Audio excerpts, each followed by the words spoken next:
Okay, Kanidatsu, go! Hello honeys, today we'll be re-ranking all 26 main idols in the Aikatsu anime. I recently finished my Aikatsu deep dive series, and I have a lot of new thoughts that I want to share. As a heads up, I do criticize the writing of the Akari generation in this video. If that's upsetting to you, I'd recommend skipping this one. Enjoy! 26. Nina. Just like in my original ranking, I found Nina to be the least impactful character. She's the last addition to the cast, and she doesn't have time to do anything particularly memorable. Even though she gets a whole brand and a solo song, she has less of a lasting presence than characters like Hikari or Yu. I do think the concept of a comedy idol is an interesting idea though, and I like that she's given a thoughtful backstory. Her analytical approach to her skits is unique, even if the miscalculations give me secondhand embarrassment at times. I'm not totally convinced that manufacturing idols specifically for variety shows is effective, but she helps flesh out the broader world of Aikatsu at the very least. 25. Akari. Don't get mad yet, I think I finally understand why there's so much tension in our conversations about Akari, and it's the reason why her character has such a low ranking for me now. It's because there are 3 separate, contradictory narratives about her in the Aikatsu franchise. The first narrative is what the original anime's dialogue says about her, that she's a hardworking underdog who succeeds because she never gives up. The second narrative is what the original anime's plot tells us about her, that she's a deeply insecure character who never fully accepts herself. Akari does give up several times, and she depends on other characters for motivation and validation, which I think is still interesting. It's just undermined by the script, which doesn't acknowledge her weaknesses. The third narrative about Akari comes from future media featuring her, like Aikatsu on Parade and the recent Aikatsu Prepara crossover movie. That narrative says that Akari is an ugly duckling style character who has matured into a regal swan. That narrative exists to separate her from Ichigo's more exuberant, friendly characterization. Even though Akari retains her own Ichigo-like friendly exuberance in the original anime, plus her iStars cameo. And I wanted to spell this out because people get genuinely upset about those contradictions. It took me 2 years of research to fully untangle them. Akari is ranked low for me because those contradictions are thematically frustrating and make it hard for me to enjoy her story. But that doesn't mean I think it's wrong to enjoy any of her narratives, and you might even like those contradictions. I just find that the original series writing is critically flawed in her case. 24. Hinaki. Hinaki is a slow because she is almost invisible in the franchise now, despite being a main cast member, which I think is sad because she's always had this problem child reputation amongst the writers of the show. In the interviews I've read, they describe her as a character with an overly complicated backstory, which they speculate made it harder for kids to connect with her and made her less popular. But as an adult looking back, I think she was just done dirty by the push and pull of the Akari narrative whirlpool. She has a strongly defined background, motivation, and goal of redefining herself. Then she throws it all away to pair up with Akari, mostly out of jealousy, and it makes her look extremely fickle, or even cruel. The main reason I have her as higher up on the list than Akari is that I see her as a victim of the writing rather than the source of the problem, which gives her a stronger feeling of missed potential to me. 23. Noelle. Now, putting Noelle down here might be a little unfair. I have a bit of a negative impression of her character arc because of her role in Aikatsu on Parade. But beyond that, I think it's fair to compare her to Nina in terms of story impact. If we put our blinders on and ignore her Akari successor framing in On Parade, Noelle does serve an important role in bringing Ichigo and Seira together. And having her end the series as a Dream Academy student is a nice detail that continues the legacy theme of the series. It's also nice that we get to watch her grow up, so we get the opportunity to understand her relationship to idols on a level we don't get with other characters. 22. Juri. Juri is in a similar situation as Hinaki, but she's more removed from the Luminous issues and therefore escapes the worst of the writing issues. That said, the complete abandonment of her character arc shocked me when I looked into it more closely.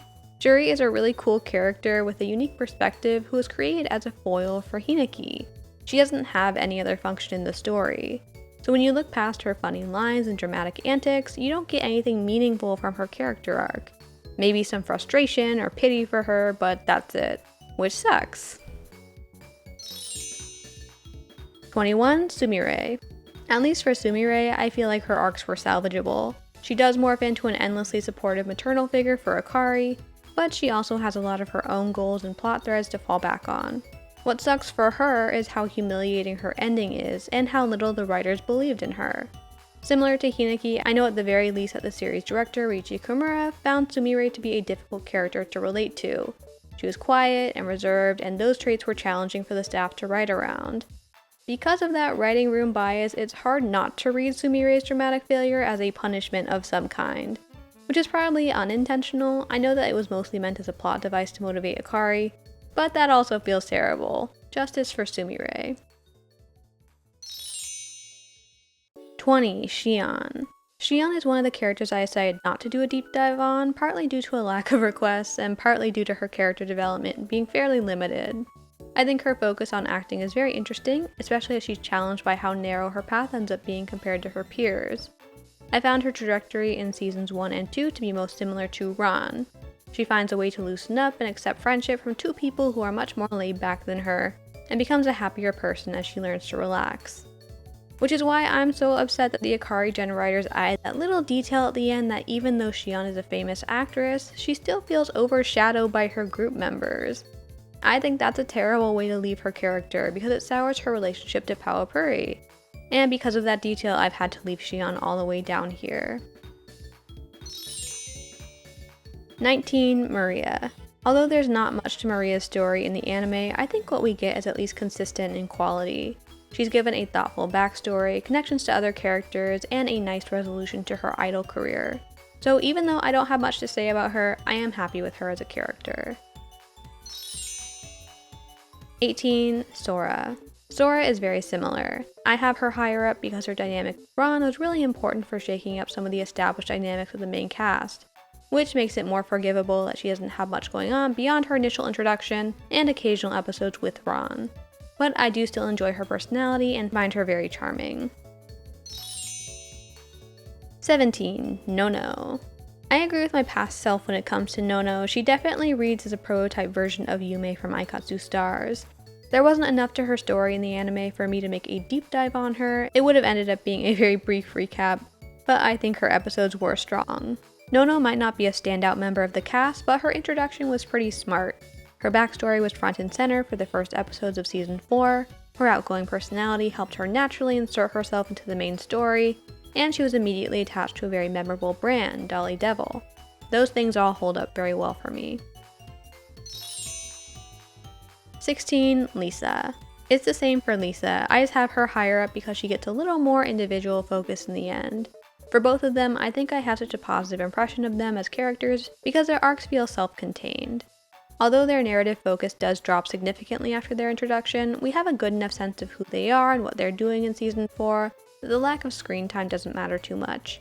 Lisa even breaks their status quo by recognizing her own need for independence, which prompts Nono to become more independent as well. They're very simple but well executed arcs. 15. Miyabi. Miyabi has a much higher placement for me this time around because I've grown to appreciate the depth she adds to season 3 through her relationship with Sakura. I also appreciate the extra effort that the Akari generation went to create characters with different cultural perspectives. Miyabi's traditional skill set and ability to connect with the other characters in a fresh way made her fun to watch. The Akari Gen writers seem to have been most comfortable with writing characters who are completely detached from the Ichigo Gen cast. Miyabi has a compelling story about breaking out of her comfort zone and learning how she can help others by being herself. I don't love every part of that story, but it is an interesting problem that the writers clearly enjoyed solving. 14. Kokone. I have very similar praise for Kokone's character arc. Seasons 3 and 4 are both extremely low on external conflicts, so even the hint of dissatisfaction that Kokone adds makes her a breath of fresh air too.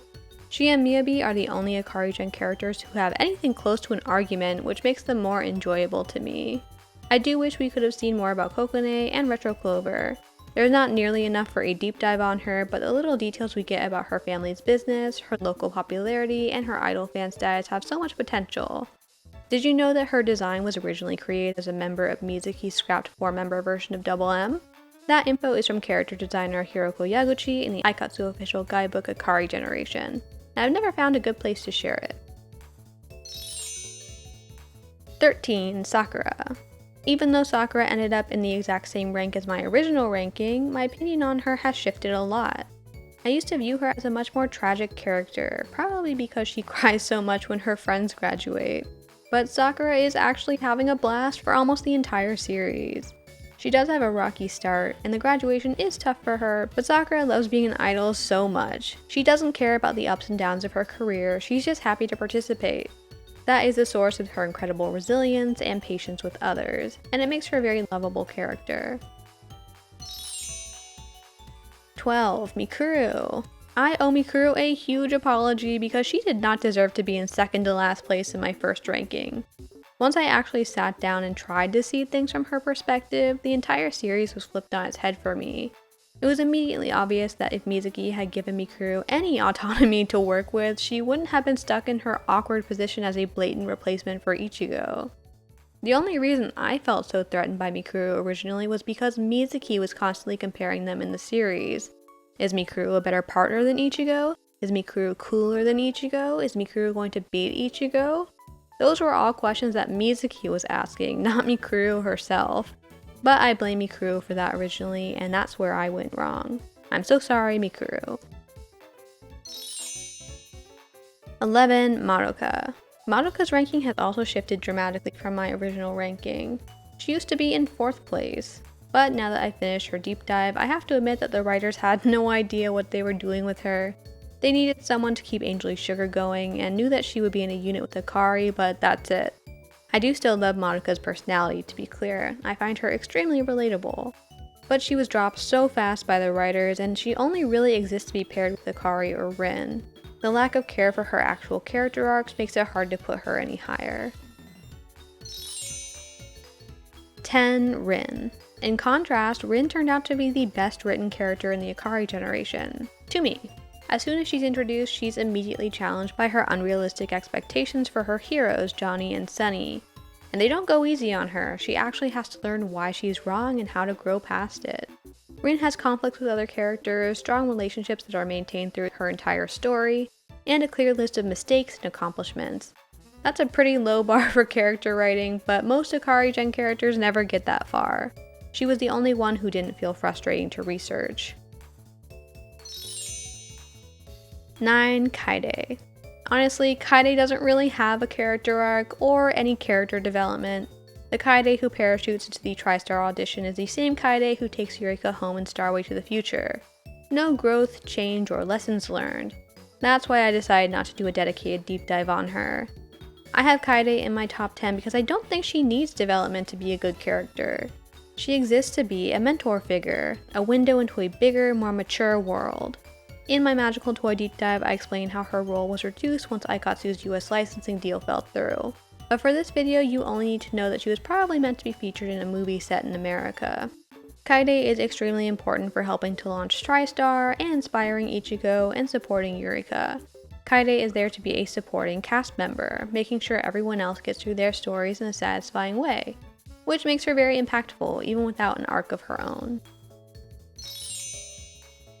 8. Otome. I don't think enough people appreciate Otome, or are even willing to take her seriously. Otome is a very serious character. She's deeply committed to her role as an idol, and her airhead persona is mostly an act based on things she loves, but still a very calculated one. After Otome stumbles into the idol world, she's able to adapt quickly because she feels a lot of responsibility for herself and others. Her success might come across like a joke in the show at first, but it actually makes a lot of sense. Her idol work ethic comes from the same cutthroat cloth as Mizuki's, and that's why she's able to become Starlight Queen. I have her this high up because I gained a lot of respect for her when I researched her. So even if her idol persona isn't my top favorite, I still enjoy her a lot more than I did originally. She's definitely not the childish character I thought she was. 7. Seira. In Seira's deep dive, I mostly just learned that she was gay. She's motivated by pretty girls being nice to her, which I find very relatable. I also found a lot more nuance in her relationship with Ki than I had initially picked up on, which made Seira look much less mature than I'd initially characterized her as. Seira might be a cool, talented rock star, but she's also a kid who doesn't really understand what she's doing most of the time. I actually like that contrast a lot more.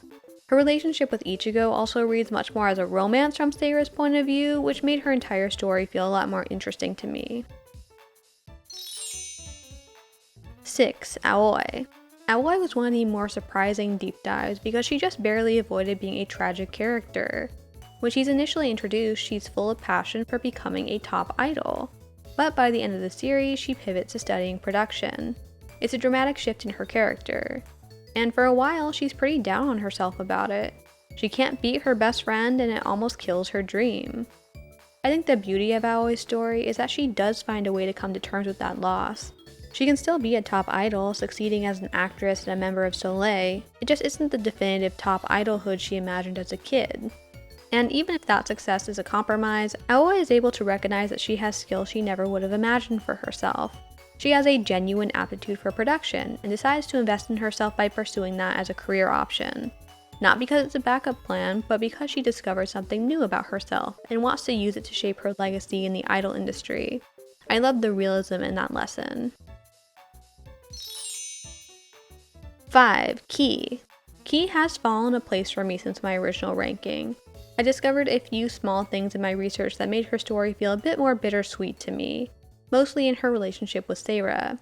I never picked up on just how pressured Ki was to become an idol. She never really enjoyed it the way that other characters wanted her to. I do relate to Ki a lot still, more than any other character, and the peer pressure she experiences is very familiar to me. Ki doesn't want to be an idol, but she tries in order to appease her best friend. Unfortunately, her half-hearted effort is never good enough, and we see how hard she struggles with that conflict. I was relieved to see Ki go back to focusing on her production work, which she actually did enjoy. So she gets a happy ending eventually, and I do appreciate that we get such a deep insight into her perspective. It's just a little harder to watch now that I realize how unhappy she was for a lot of her story. 4. Eureka. Eureka is so different than I expected her to be. Without the vampire persona, she is basically the same character as Otome. They both have the same Mizuki-like work ethic, the same commitment to their respective personas, and the same feeling of responsibility for their fans.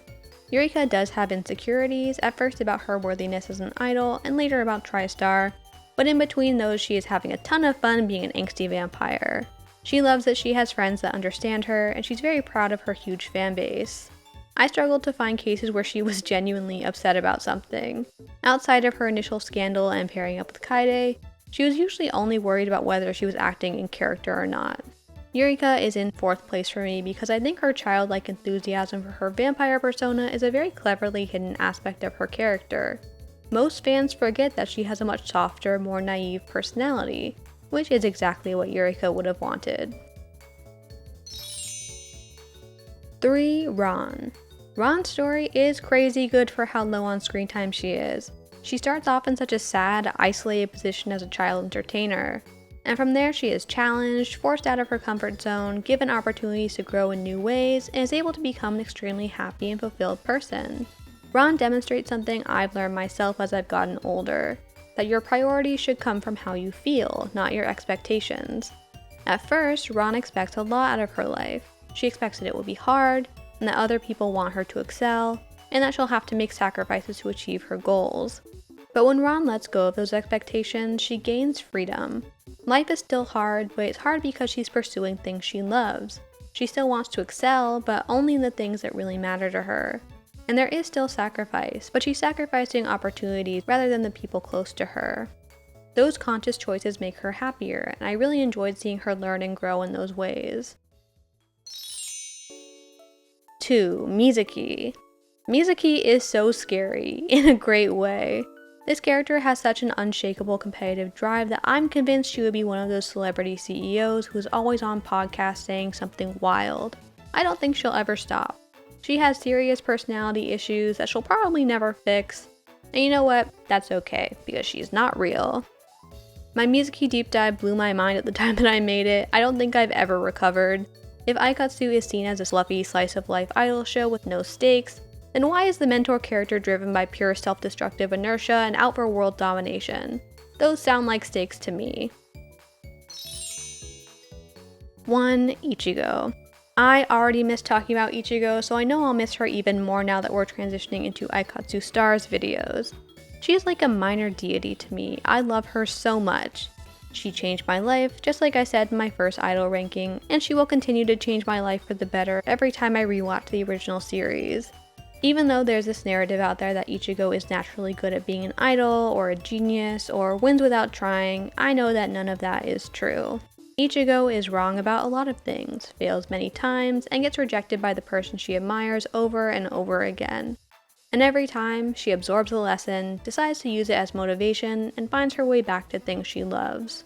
Ichigo isn't a super idol. She's a person with a strong support system who has decided to open her mind, try hard, and learn about other people. Those are all things I've tried to emulate, and it's not easy. But every time I do put in the effort to be just a little more like her, life gets better. That's why she's my favorite Aikatsu idol, and she always will be. Let me know your favorite Aikatsu characters in the comments below, and look out for my Angel Sugar Mega ranking in a few weeks. All of my Aikatsu character deep dives are in a playlist linked below. Bye bye! Good luck!